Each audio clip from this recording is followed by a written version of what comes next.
Level 0. A storm is born. Every typhoon begins quietly, not with violent winds or towering waves, but with a cluster of thunderstorms forming over warm ocean water. For a tropical system to even begin forming, the ocean must be at least 26 to 27 degrees Celsius, warm enough to fuel massive evaporation. Warm air rises, cooler air rushes in to replace it. Thunderstorms begin organizing into rotating bands. At this stage, the storm is called a tropical depression. Wind speeds are still relatively weak, below 63 kilometers per hour. From the outside, it may just look like a messy patch of clouds. But something important is happening inside. The storm begins to develop a central circulation. Air spirals inward toward a low-pressure center, and the lower that pressure becomes, the stronger the storm's engine grows. Most tropical depressions never evolve beyond this stage. They weaken, drift into cooler water, or get torn apart by wind shear high in the atmosphere. But when conditions are perfect, the storm begins to organize. Thunderstorms wrap tighter around the center, the pressure drops faster, and the winds begin accelerating. When sustained winds cross a critical threshold, the storm earns a new name. Level 1. Officially a typhoon.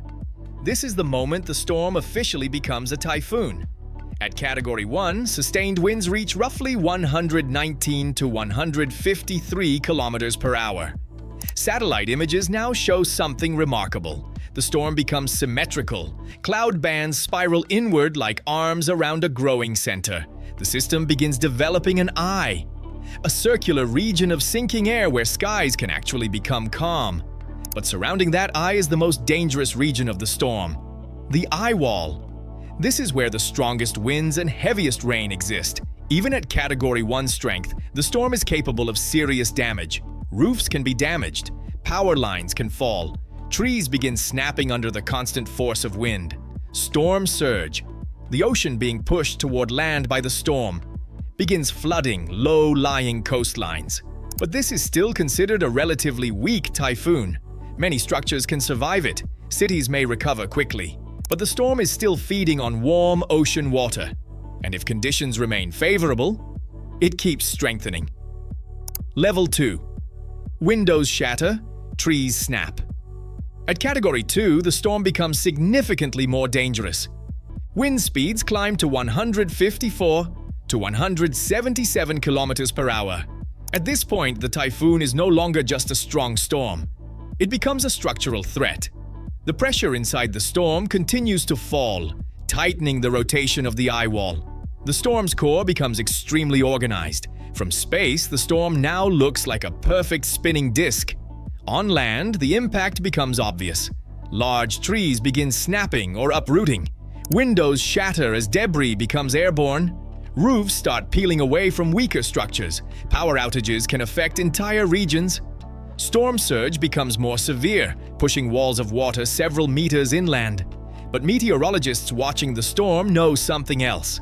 Some typhoons don't stop strengthening here. When ocean heat content is extremely high and atmospheric winds remain stable, the storm can intensify rapidly. And when wind speeds cross another threshold, the typhoon enters a category that changes how governments respond. Level 3. Major typhoon status. At Category 3, the storm becomes officially classified as a major typhoon. Wind speeds now reach 178 to 208 kilometers per hour. This is the level where widespread destruction becomes likely. The storm's eye becomes extremely well-defined, sometimes perfectly circular. Around it, the eyewall towers with thunderstorms reaching 15 kilometers high into the atmosphere.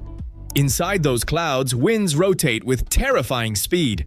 Entire neighborhoods can lose roofs, weak buildings collapse, large trees snap like sticks, infrastructure begins failing, roads become blocked, electric grids can collapse for days or weeks, storm surge becomes a massive threat. In some cases, ocean water can rise 5 to 7 meters above normal sea level, flooding entire coastal cities. Yet some storms still continue intensifying. The heat energy stored in tropical oceans is enormous. And when a storm taps into that energy efficiently, the next level of power can appear. Level 4. Urban devastation. At Category 4, the typhoon becomes a catastrophic force. Wind speeds rise to 209 to 251 kilometers per hour. The energy inside the storm now rivals that of multiple nuclear explosions per minute when measured in total heat release. At this level, major structural damage becomes common. Roofs are ripped from buildings. Concrete walls can crack under sustained pressure. Cars can be pushed or flipped by wind gusts. Glass becomes lethal projectiles as skyscraper windows explode outward. Storm surge becomes even more dangerous. Entire coastal districts can vanish underwater. Bridges can be destroyed. Ports become unusable. Airports shut down. Evacuations become mandatory. Governments mobilize emergency response systems days in advance when storms approach this strength. Yet even Category 4 storms are not the strongest nature can produce. Because occasionally, a typhoon enters the highest officially recognized category. Level 5, Nature's Full Wrath. This is the most powerful typhoon classification on Earth. Category 5. Wind speeds exceed 252 kilometers per hour. At this level, the storm becomes a near-perfect atmospheric engine. The eye may be incredibly clear, sometimes 30 to 50 kilometers wide, surrounded by an eyewall where winds roar with relentless force.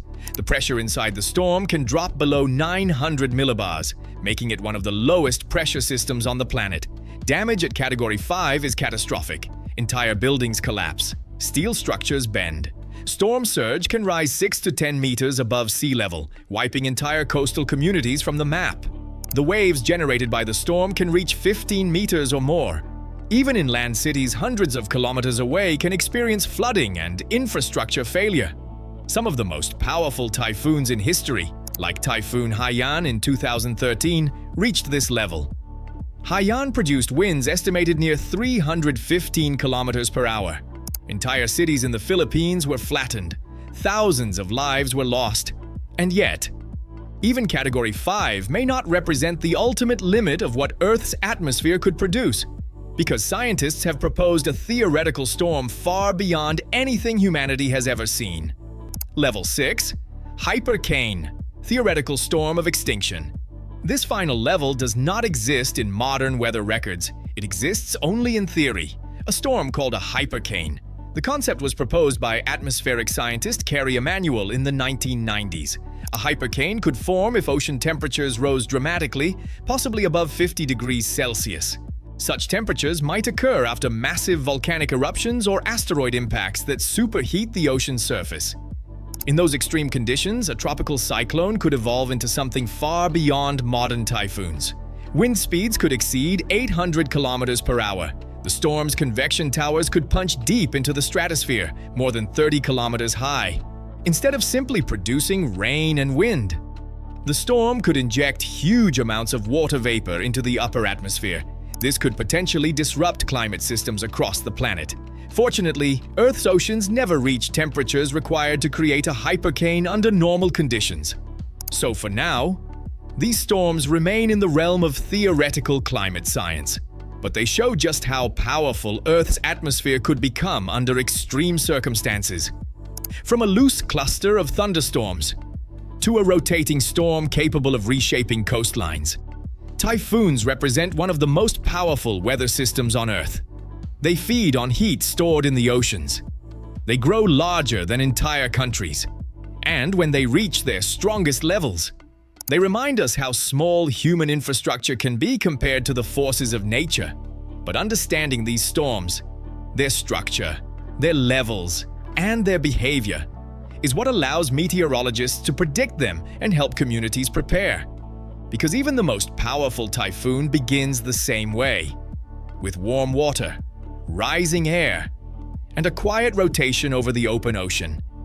And sometimes, that's all it takes for the atmosphere to awaken